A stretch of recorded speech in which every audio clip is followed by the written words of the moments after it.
Hallelujah. எதிரே சந்தோஷமா இருக்கீங்க. Hallelujah. Hallelujah. Hallelujah. Hallelujah. Hallelujah. சந்தோஷமா இருப்பது ஒண்ணுதான் நமக்கு பெரிய சொத்து. ஆமென். ஆமென். Hallelujah. Hallelujah. எவ்வளவுதான் பணம் இருந்தாலும் எவ்வளவுதான் செல்வம் இருந்தாலும் நமக்கு அது என்ன செய்யாது? சந்தோஷத்தை கொண்டு வராது. ஆண்டவரை இயேசு கிறிஸ்து மட்டுமே நமக்கு சந்தோஷம் கொடுக்கிற தேவனாய் இருக்கிறார். எத்தனை பேர் ஆமோதிக்கிறீங்க? ஆமென். Hallelujah. Hallelujah. நேரத்தில் கர்த்தர் கூட பேசும்படியாக ஆண்டவர் நம்முடைய இருதயங்களை திறந்து வைப்பாராக. என்னுடைய பெயர் உங்கள் பாஸ்டர் அறிவித்தபடி ரெவரண்ட் ஏ. ஜான் டேசன். நான் சென்னை பட்டணத்தில் மேற்கு மாவட்டத்தில் God's grace assembly of God சபையில் கடந்த 18 ஆண்டுகளாக ஊழியம் செய்து வருகிறேன். கீழே பெற்ற சபையிற்கான ஊழியர் ஜே. சார்ல்ஸ் என்னுடைய மகன். எனக்கு ஒரே மகன் தான். எனக்கு ஒரே மகனுக்கு வந்திருக்கிறார். அவர் பேர் கிறிஸ்டி. கர்த்தர் நான் ஊழியம் செய்த பகுதியில் பார்த்தீங்கன்னா எல்லா பிராமணன், சுற்றிலும் கோவில், பயங்கர விக்கிர ஆராதனை. நான் சிகை சபையில் இருந்தபோது ஆண்டவர் என் ஊழியத்துக்கு அழைத்தார். அப்போ நான் ஆண்டவரை சொன்னேன், ஆண்டவரை ஊழியக்காரங்களை ஜோலா பை போட்டுவிட்டு கிழிச்சி சொக்கா போட்டுட்டு திருத்தருவா தெரியலாம், இந்த ஊழியத்துக்காக நான் வரணும். நான் அப்புறம் ஒரு பிஸ்னஸ் பண்ணி கொண்டு வந்தேன். நல்ல எனக்கு வருமானம், லேக்ஸ் கணக்கில் நான் சம்பாதித்து கொண்டு வந்தேன். இப்படி ஆண்டவர் அழைத்த போது இந்த கேள்வி கேட்டேன், அப்படி இப்படி ஒரு தரித்திரமான ஊழியத்துக்கு நான் வரணும் ஆண்டவரே அப்படின்னு சொல்லி ஆண்டவர் பேசினார். அழைக்கிறவர் யாருன்னு தெரியுமா உனக்கு?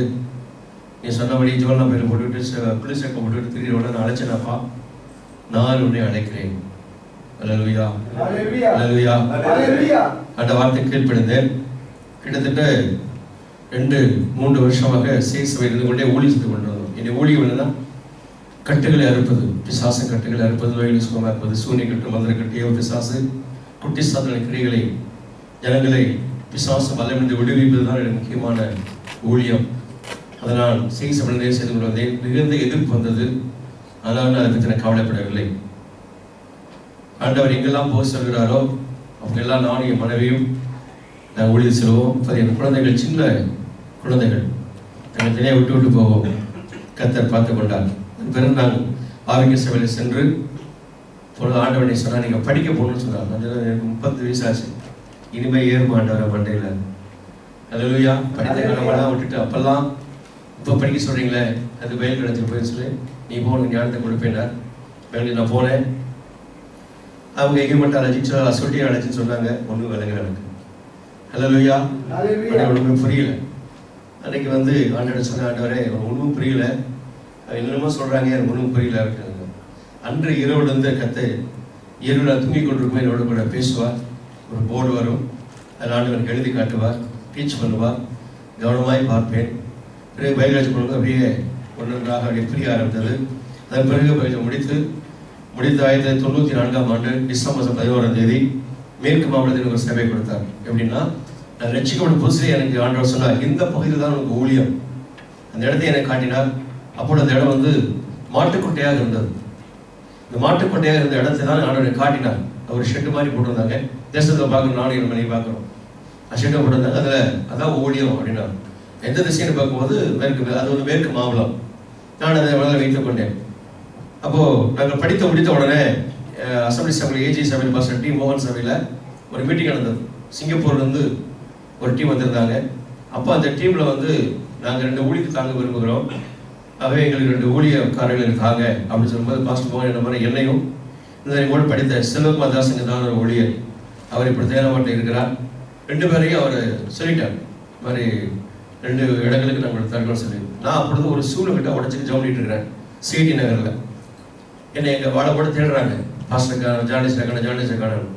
நான் எல்லாம் முடிஞ்ச கடைசியில் ஒரு 5 நிமிஷம் இருக்குது போது உள்ள வரும்போது எல்லாம் அப்படியே சூழ்ந்துட்டாங்க. எங்கேப்பா போனேன், என்னை பாஸ்டர் அடிட்டு இருக்காரு சொல்லி. எனக்கு ஒன்றுமே விளங்கலை, எதுக்கு தேடுறாரு, நான் தான் முடித்து போன தெரியுமா அவருக்கு, ஏன் தேடுறாருன்னு சொல்லி. உள்ளே வந்தோன்னா பாஸ்டர் வெளியே வந்தார். அந்த ஆலண்டின்னு ஒருத்தர் வந்தார். இவர் தான் மேற்கு பாஸ்டர். எனக்கு ரொம்ப ஷாக் ஆன மாதிரி ஆச்சு. 2 வருஷத்துக்கு முன்னால் ஆண்டவர் எனக்கு தரிசனத்தில் சொன்னார், இதுதான் நீ ஊழியம் செய்வேன்னு சொல்லி. அந்த வார்த்தையை அங்கே அவர் சொல்லும்போது எனக்கு ரொம்ப ஷாக் ஆன மாதிரி இருந்தது. ஒன்றுமே பேசலை. சரி அப்போ ஜோம் பண்ணி அனுப்பிச்சிட்டாங்க. அப்புறம் வீட்டுக்கு ஆண்டவரை கேட்ட, ஆண்டவரை நீங்கள் சொன்ன அதே இடத்துல பாஸ்டர் மோகன் சொல்லிட்டாரு. அப்போ ஆண்டவர் சொன்னார், நான் தான் சொன்னேன், அதை விட நான் தான் அவனுக்கு கொடுத்து கொடுத்தேன்.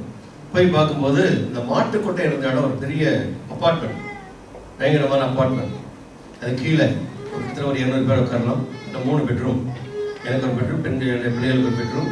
அது ஒரு சின்ன எம்டி ஹால், அது பிரேயர் ஹாலாக வச்சு நாங்கள் ஜபர்வாயை வைத்துக் கொண்டோம். அது வந்து நாங்கள் அந்த ஏரியாவில் பயங்கரமான விக்கிரகம் இருந்த கோவில் இருந்த எல்லா பிராமணர்கள் இழந்த அந்த இடத்துல கர்த்தர் 18 ஆண்டுகளாக அடியனை வைத்து ஊழி சென்று வருகிறார். அல்லேலூயா. அங்கேதான் பெத்தேலேஜி பாஸ்டர் சார்ல்ஸ் வளர்ந்தார். நல்ல ஒரு ஜெப வீரனாக, நல்ல ஒரு இசைக்கரை வாசிக்கிற மகனாக, நல்ல ஒரு ஆராசிரியமாக வளர்ந்தார். ஆண்டவர் படிக்க வைத்து இந்த பட்டத்தை கொண்டு வந்திருக்கிறார். அல்லேலூயா, அல்லேலூயா. கர்த்தர் இந்த மாநிலத்தில் உங்களோடு பேச முடியாது வேண்டிய சொல்லுங்க. எத்தனை பேருக்கு கர்த்தரை வார்த்தை வேண்டிய ஜோம் எடுத்திருக்கீங்க? சத்தம் கூட ஒரு சில கை இருக்கிறீங்க, ஒருத்தனை ஜோம் பண்ணவே இல்லையா? அல்லேலூயா. ஐயா, நீங்க ஜோம் பண்ணதான் கர்த்தர் பேசுவார். ஆமென். அல்லேலூயா. வாசிக்கலாம். மத்தேயு 16:13. Matthew chapter 16 verse 13. மத்தேயு 16ஆம் அதிகாரம் 13ஆம் வசனம்.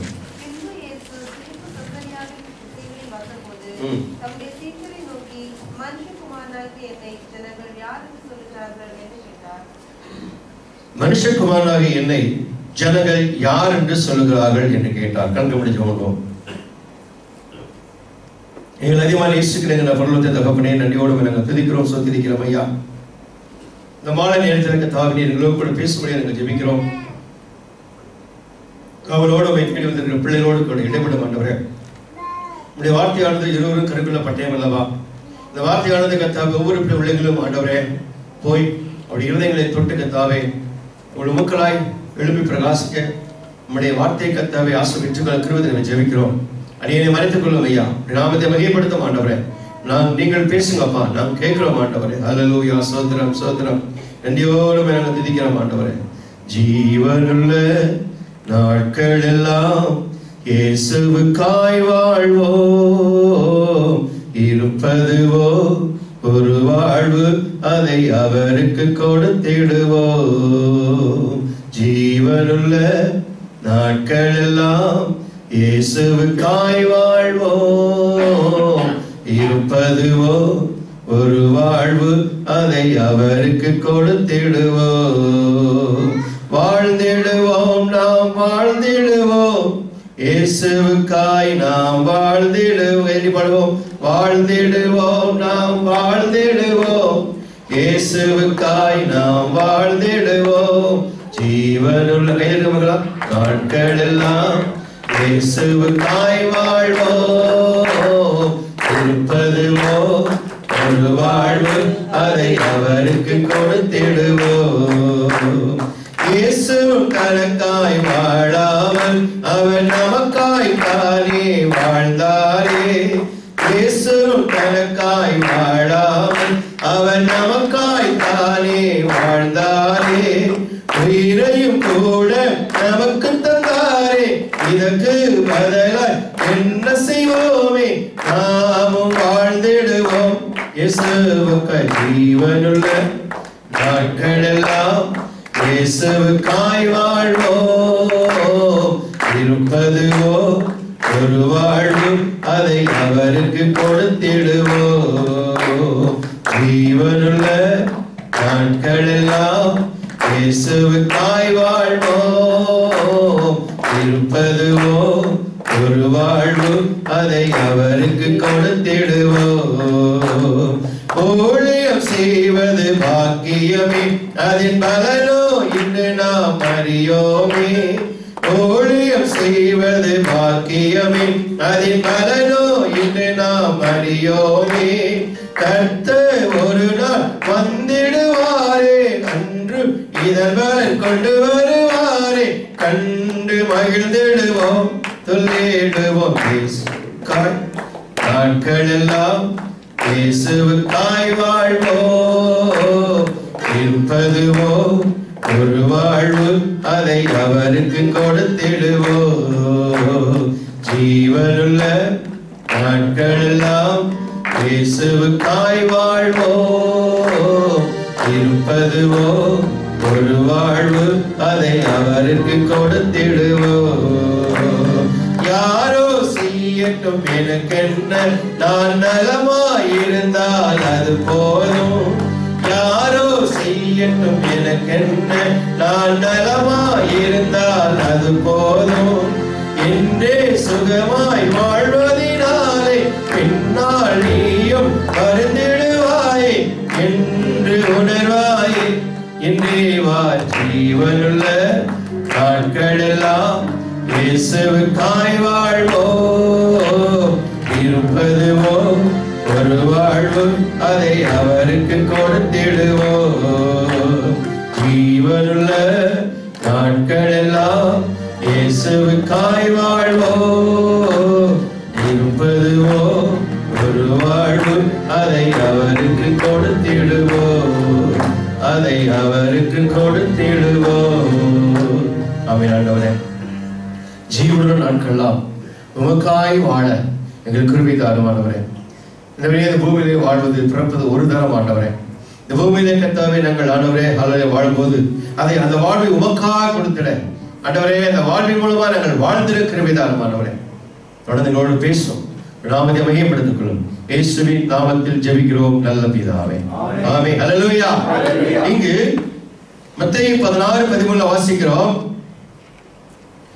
பின்பு இயேசு பிலிப்பு செசரியாவின் திசைகளிலே வந்தபோது தம்முடைய சீசரை நோக்கி, மனுஷகுமாரனாகிய என்னை ஜனங்கள் யார் என்று சொல்லுகிறார்கள் என்று கேட்டார். ஹல்லேலூயா. மனுஷகுமாரனாகிய இயேசு யார்? அவர் எப்படிப்பட்டவர்? அவர் எதற்காக வந்தார்? ஏன் வந்தார்? வசனம் வாசிக்கலாம். யோவான் 1:29 வாசிங்கள். John chapter 1 verse 29. மறுநாளிலே யோவான் இயேசுவை தன்னிடத்தில் வரக்கண்டு, இதோ உலகத்தின் பாவத்தை சுமந்து தீர்க்கிற தேவ ஆட்டுக்குட்டி என்றார். அல்லேலூயா. அல்லேலூயா. யோவான் ஸ்நானருக்கு வெளிப்படுத்தப்பட்டதான வார்த்தை என்னவென்று சொன்னால், ஆண்டவராய் இயேசு கிறிஸ்துவை யார் என்று சொல்கிறார்? இதோ உலகத்தின் பாவத்தை சுமந்து தீர்க்கிற தேவ ஆட்டுக்குட்டி. ஆமென். அல்லேலூயா. ஒரு மனிதனுக்காக அல்ல, ஒரு குலத்துக்காக அல்ல, ஒரு தேசத்துக்காக அல்ல, ஒரு பிரிவிற்காக அல்ல, ஒரு நிறத்தாருக்காக அல்ல, உலகம் அனைத்தும் இருக்கிற அனைத்து ஜனங்களையும் அல்லேலூயா அவர்கள் இருக்கிற பாவங்களை சுமந்து தீர்க்கிற தேவ ஆட்டுக்குட்டி. அல்லேலூயா. 1 யோவான் 1:7 வாசிங்க. 1 யோவான் 1 chapter verse 7. அவர் ஒளியில் இருக்கிறது போல நாமும் ஒளியிலே நடந்தால் ஒருவரோடு ஒருவர் ஐக்கியப்பட்டிருப்போம். அவருடைய குமாரனாகிய இயேசு கிறிஸ்துவின் இரத்தம் சகல பாவங்களையும் நீக்கி நம்மை சுத்திகரிக்கும். அல்லேலூயா. இங்கு யோவான் ஸ்நானருக்கு வெளிப்படுத்தப்பட்டதான வார்த்தையிலே அவர் சொல்கிறார், இதோ உலகத்தை சுமந்து தீர்க்கிற தேவ ஆட்டுக்குட்டி என்று ஆண்டவரை உலகத்துக்கு அடையாளம் காட்டுகிறார். அல்லேலூயா. அங்கு யோவான் சொல்கிறார், இயேசு கிறிஸ்துவுடைய இரத்தம், அல்லேலூயா, இயேசு கிறிஸ்துவுடைய இரத்தம் மனிதர்களுடைய பாவங்களை மன்னிக்கும் என்று அங்கு சுட்டி காட்டுவதை பார்க்கிறோம். அல்லேலூயா. அல்லேலூயா. அவர் ஆட்டுக்குட்டியாக வந்தார். இந்த ஆட்டுக்குட்டி அடிக்கப்பட வேண்டும். எதற்காக? அவருக்காகவா? அவர் பாவம் செய்தாரா? அவர் அக்கிரமம் செய்தாரா? அவர் ஏதாவது தீங்க காரியம் செய்தாரா? பூமியில் இருக்க வரைக்கும் அவர் நன்மையை தவிர தீமை ஒன்றும் செய்யவில்லை. அல்லேலூயா. ஏன் பின்னே அடிக்கப்பட வேண்டும்? பின்னே அவர் ரத்தம் சிந்தப்பட வேண்டும் என்று சொன்னால், உலகத்திலே ஜனங்கள் பாவத்தினாலே சிக்கி இருக்கிற வேலையிலே, அல்லேலூயா, ஆதாம் செய்த அந்த பாவம், ஆமென், அல்லேலூயா, கீழ்ப்படியாமையினாலே வந்த பாவத்தினாலே ஜனங்கள் தம்மோடு கூட மீண்டும் சேர்த்துக் கொள்வதற்காக தம்மை போலவே உருவாக்கப்பட்ட மனிதன் இப்பொழுது தேவனுடைய சாயலை இழந்து அவன் இப்பொழுது நிர்வாணமாய் இருக்கிறான். ஆமென். அல்லேலூயா. அல்லேலூயா. ஜல்லில கூட சொன்னா நல்லா இருக்கு. மாதிரி என்னைய பாத்துட்டீங்கன்னா தேவனுடைய கொஞ்சம் அசிங்கமா தான் இருப்பாங்க. அல்லேலூயா. அல்லேலூயா. கொஞ்சம் சிரிச்ச முகத்தோட அல்லேலூயா சொன்னா நமக்கு கொஞ்சம் ஊழியக்காரனுக்கு கொஞ்சம் நல்ல தெம்பா இருக்கு. ஆமென். அல்லேலூயா.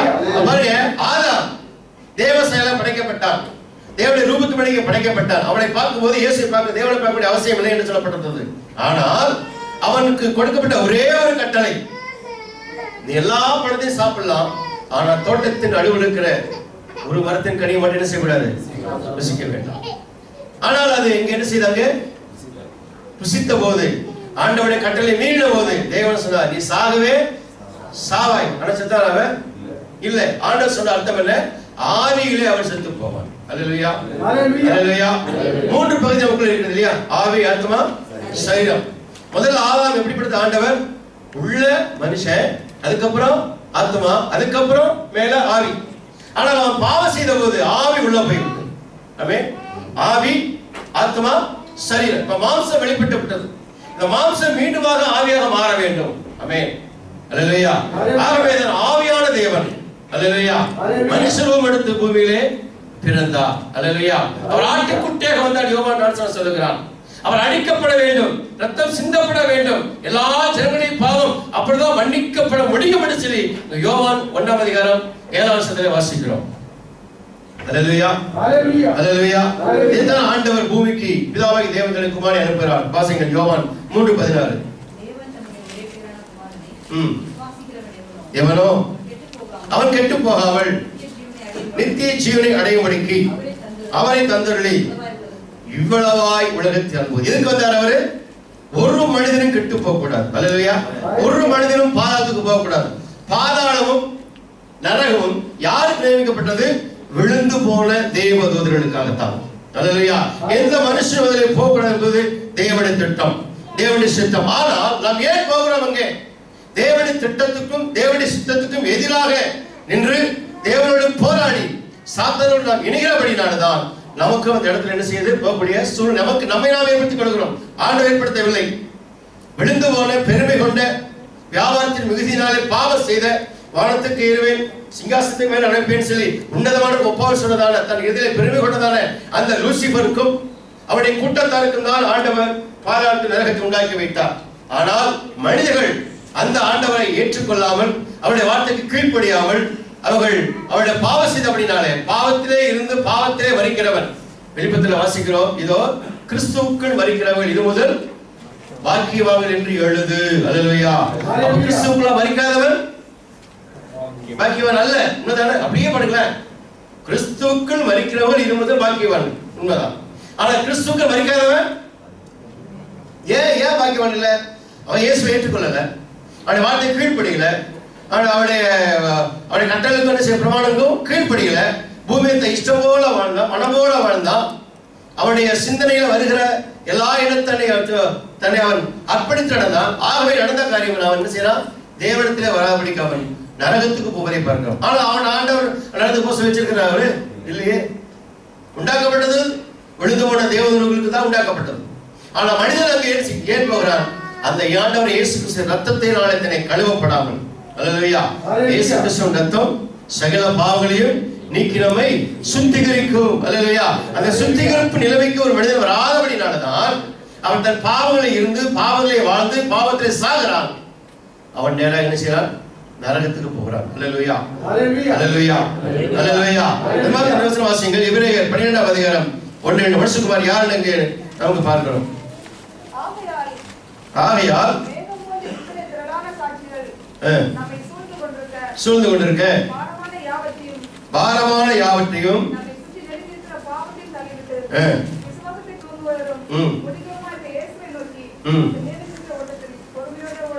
ஆமென். அல்லேலூயா. அடுத்த வசனம் வாசிங்கம்மா. அவர் தமக்கு முன் வைத்திருந்த சந்தோஷத்தின் பொருட்டு அவமானத்தை எண்ணாமல் சிலுவையை சகித்து தேவனுடைய சிங்காசனத்தில் வலது பார்சத்தில் வீற்றிருக்கிறார். அல்லேலூயா, அல்லேலூயா சொல்லுவோமா? யோவான் 14ஆம் அதிகாரம் 1-3 வசனம் வாசிங்க சீக்கிரமா. யோவான் 14ஆம் அதிகாரம் 1-3 வசனம். உங்கள் இதயம் கலங்காதிருப்பதாக தேவனிடத்தில் விசுவாசம் இருங்கள், என்னிடத்திலும் விசுவாசம் இருங்கள். என் பிதாவின் வீட்டில் அநேக வாசல்கள் உண்டு, அப்படி இல்லாத நான் சொல்லியிருப்பேன்.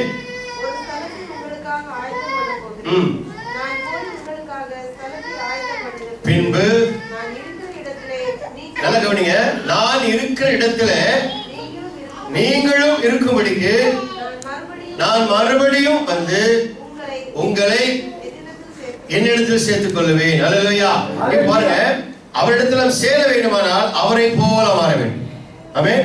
இங்க என்ன சொல்லப்படுது? இவரே 12ல ஆகையால் மேகம் போன்ற இத்தனை திரளான சாட்சிகள் நம்மை சூழ்ந்து கொண்டிருக்க பாரமான யாவற்றையும் நம்மை சுற்றி நெருகிற பாவத்தையும் தள்ளிவிட்டு நம்ம என்ன செய்யணுமா? பாவத்தை நம்மை விட்டு தள்ள வேண்டும். இன்னைக்கு என்ன செய்யலாமா? பாவத்தை அப்படியே சபைக்குள்ள வைத்துக் கொள்கிறாங்க.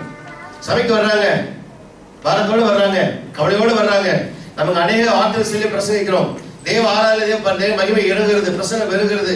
உங்களுடைய பாவமெல்லாம் பாரமெல்லாம் ஆண்டவர் வச்சுன்னு சொல்றோம். கர்த்தர் பாரத்தை வைத்து விட அவன் யாரும் நீதிமான காலை தன்னோட சொல்லுகிறோம். ஆனா என்ன பண்ணாங்கன்னா எல்லாம் கேட்டுட்டு திரும்ப போகும்போது அந்த பாரத்தை அவங்களே சுமந்துட்டு போறாங்க. அல்லேலூயா, அல்லேலூயா.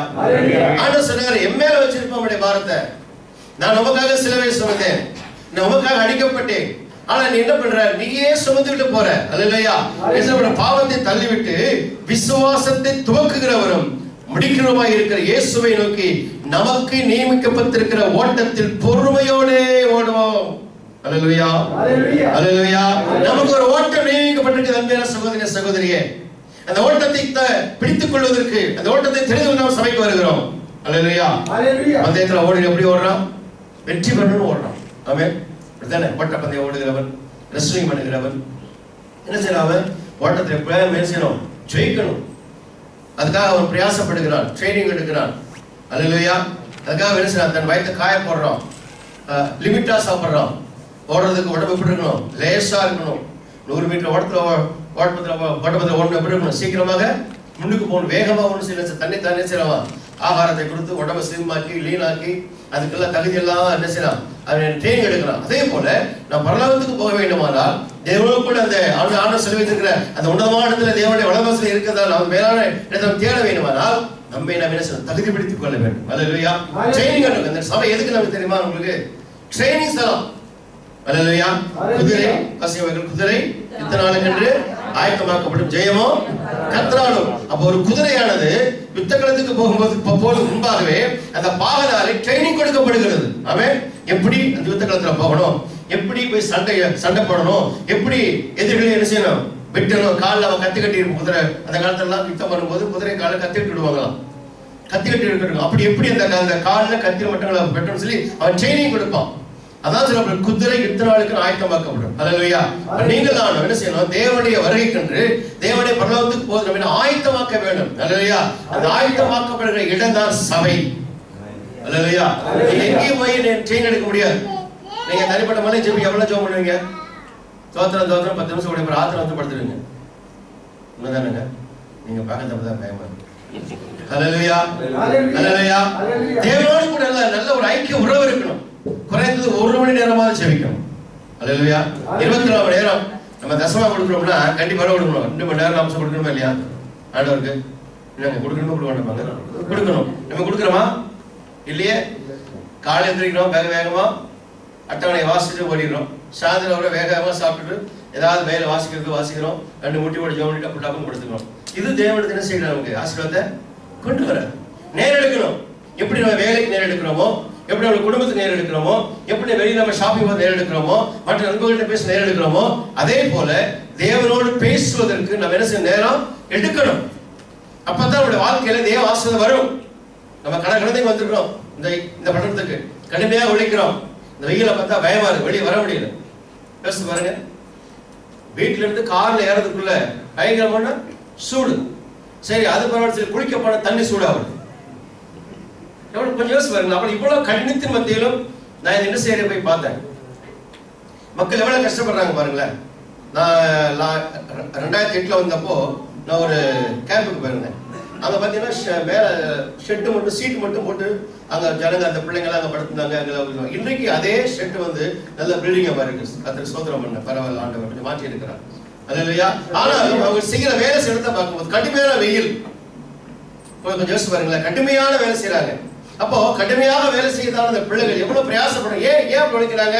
என் குடும்பத்தை காப்பாற்றணும், என் பிள்ளைகளை காப்பாற்றணும், என் குடும்பத்துக்கு பணம் அனுப்பணும். ஒருத்தர் சொல்றாரு, நான் 1 லட்சம் கொடுத்து இங்க வந்தேங்க தோகாப்பட்டத்துல, என்னை கூட்டி வந்தவர் இன்னும் எனக்கு ஒரு வார்த்தை சொல்லலை. எவ்வளவு வருத்தமா யோசிச்சு பாருங்களேன். அங்க செய்யற வேலையை விட்டு வந்திருக்கிறார். நல்ல வேலை செய்து இருந்தார் அவர். அந்த வேலையை விட்டுட்டு இங்க ஒருத்தர் 1 லட்சம் ரூபாய் கொடுத்து வந்து இன்னும் அவருக்கு வேலை கிடைக்கும் தேடி இருக்கிறார். பாருங்க, இடத்துல வந்து 10-15 நாள் ஆச்சு. அவர் எப்படி இருக்கும் யோசிச்சு பாருங்களேன். அப்போ இதுக்கெல்லாம் நமக்கு ஆண்டவர் உதவி செய்ய வேணும்னா தேவ சமூகத்திலே காத்திருக்க வேண்டும். அல்லேலூயா. இங்க என்ன சொல்லப்படுது பாருங்க, இயேசுவை நோக்கி நமக்கு நியமித்திருக்கிற ஓட்டத்திலே பொறுமையோடு ஓட கடவோம். அல்லேலூயா. சில பேர் பாத்தீங்கன்னா சபைக்கு வந்த உடனே நீங்க எல்லாம் வந்துடும் நினைப்பாங்க. எங்க சில பேர் நினைக்கிறேன் வந்த உடனே ஆசிரியர் வந்துடணும், வந்த உடனே வேலை கிடைச்சிடணும், வந்த உடனே கல்யாணம் ஆயிடணும். ஏன்னா ஆண்டவர் கையில் வச்சுருக்கிறாரு. அல்லேலூயா. ஆண்டவர் வாசல் நம்ம எல்லாம் மறந்துடுறோம். மத்தேயு 7 என்ன சொல்லுது சொல்லி பார்க்கலாம். பைபிள்லாம் பார்க்காதீங்க. மட்டும் சொல்லுங்க. மத்தேயு 7 சொல்லுங்க. இப்படி இருந்தா எப்படி சொல்லுங்க, தெரிஞ்சு சொல்லுங்க பரவாயில்ல. மத்தேயு 7 வசனம் சொல்லுங்க. Very good. சொல்லுங்க ஐயா. கேளுங்கள் அப்பொழுது உங்களுக்கு. இந்த பட்டத்தில் வந்து வேலையில இருக்கிற சகோதரி ஆண்டவர் கேட்கணும். உன் வாழ்க்கையை பற்றி ஆண்டவர் கேட்கணும். உன் வாழ்க்கை பற்றி தேவ திட்டம் என்ன, தேவ சித்தம் என்ன. அப்புறம் கேளுங்கள் அப்ப தரப்படும், தேடுங்கள் அப்புறம் தேடினா தானே கிடைக்கும். ஆண்டவரை தேடுங்க. ஆண்டவரை தேடணும். ஆண்டவர் தேட ஒண்ணு கிடைக்காது. எப்படி தேடணும்? ஆண்டவர் வந்த உடனே கிடைக்காது. கொஞ்சம் பொறுமையா இருக்கணும். சில வேலை ஆண்டவர் உடனே செய்வார், அதுவே இருக்கு. சில ஆட்களுக்கு பாத்தீங்கன்னாக்க உள்ள வருவாங்க, ஜெபம் பண்ணுவாங்க, உடனே என்ன செய்வாங்களுக்கு காரியம் வாய்த்துரும். அது ஏன் செய்யறாருன்னா கொஞ்சம் செஞ்சுட்டு கொஞ்சம் விட்டு பிடிப்பார் ஆண்டவர். எப்படி இருக்கான் எப்படி இருக்கான் கொஞ்சம் விட்டு பிடிப்பார். அவங்க என்ன செய்வாங்க, வாங்குற சந்தோஷத்துக்கு ஆண்டவரை மறந்துடுவாங்க. அப்படி சில ஆட்கள் இருக்கிறாங்க. சில பேர் சொல்லுவாங்க, என்ன பாஸ்டர் சபைக்கு கூப்பிட்டீங்க, நான் வந்தேன், ஒண்ணுமே நடக்கலையே. நான் கேட்கிறேன், நீ சபைக்கு வந்த, யாரை நம்பி வந்த? என்ன நம்பி வந்த? இல்ல மூப்பரை நம்பி வந்தியா? தயவு செய்து என்ன நம்பி மூப்பர் நம்பி யாரும் சபைக்கு வராதீங்க. நீங்க வரதா அந்த ஆண்டவர் இயேசு கிறிஸ்து நம்பி வாங்க. அல்லேலூயா. என்னிடத்துல வெள்ளியும் இல்ல பொண்ணும் இல்ல, இருக்கே தருகைன்னு பேர் சொன்னான். தேவாலயத்துக்கு போகும்போது யோவானும் பேதுரும் போகும்போது அங்க பிறவியிலேயே உணவாக ஒரு மொழி பாக்குறாங்க. அவன் ஏதாவது கிடைக்குமான்னு செய்யலாம். ஆனா மூத்த பாக்குறான், ஏதாவது கிடைக்கும். அவனுக்கு என்ன, அஞ்சு கிடைச்ச வயிற்று கழிவு இல்லாம பசி இல்லையா கேட்கிறான். அப்போ பேதுரு அவனை பாக்குறான், பார்த்து சொல்றான், அருமையான மகனே, எனக்கு ஏதாவது கிடைக்க இடத்துல வெள்ளியும் இல்ல பொண்ணும் இல்லை, ஆனா இடத்துல ஒண்ணு இருக்கா தருகிறேன். என்ன இருக்கு? இயேசுவின் நாமத்துல எழுந்து நடத்தி விட்டான். அவனுடைய காடுகளும் வெள்ளை கொண்டு துணித்து குளித்து குதித்து அவன் ஆலயத்துக்குள்ள போனான் பார்க்கிறோம். அல்லேலூயா. உங்கள்ட்ட என்ன இருக்கு யோசிச்சு பாருங்க. எத்தனை ஆண்டுகளாக சபைக்கு வர்றீங்க? உங்கள்ட்ட யார் இருக்கா? உங்கள்ட்ட வெளியே ஒருவேளை இந்த பட்டத்துல வேலை செய்யலாம், பணம் இருக்கலாம், கார் இருக்கலாம். ஏன்னா கார் இல்லாம இந்த ஊர்ல போகவே முடியாது. நான் பார்த்துட்டேன், கார் இல்லாம கூட செய்ய முடியாது. வெளியே இறங்கவே முடியாது. கார் இருக்கலாம், வீடு இருக்கலாம், பணம் இருக்கலாம். இயேசு இருக்கிறாரா? மத்திய 6:33 யோசிங்க. எல்லாரும் மொத்தம் தான் பாடாதீங்க, ஒரு ஆள் மட்டும் சொல்லுங்க. முதலாவது ராஜ்யத்தையும் ஏன் தேடணுமா? நீ வேலையை வந்திருக்கிற, அவருடைய வேலை கொடுத்திருக்கிறாரு, அதுக்கு நன்றியாக முதலாவது தேவனுடைய ராஜ்யத்தையும் அவருடைய நீதியும் தேடு. அப்புறம் சொல்லப்பட்டிருக்குமா?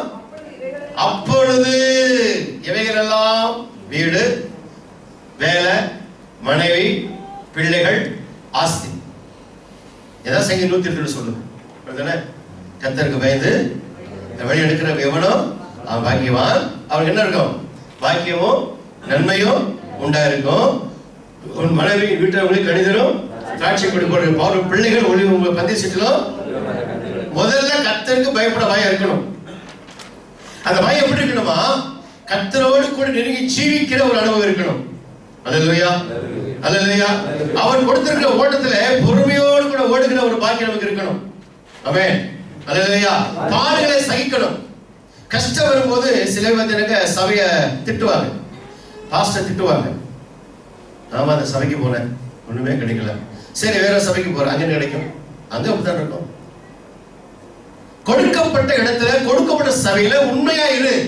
நீதிமொழிகளை வாசிக்கிற உண்மையுள்ள மனுஷன் பரிபூர்ண ஆசீர்வாதங்களை பெறுவான். ஆமென். அல்லேலூயா. அப்புறம் உனக்கு இருக்கிற நீ கொடுக்கப்பட்ட சபையில உண்மையா இருக்கிறியா? உன்னுடைய போதலுக்கு கீழ்ப்படுகிறாயா? ஊழியத்திலே பங்கு பெறுகிறாயா? இந்த சபைக்காக ஜெபிக்கிறாயா? அது முக்கியம்.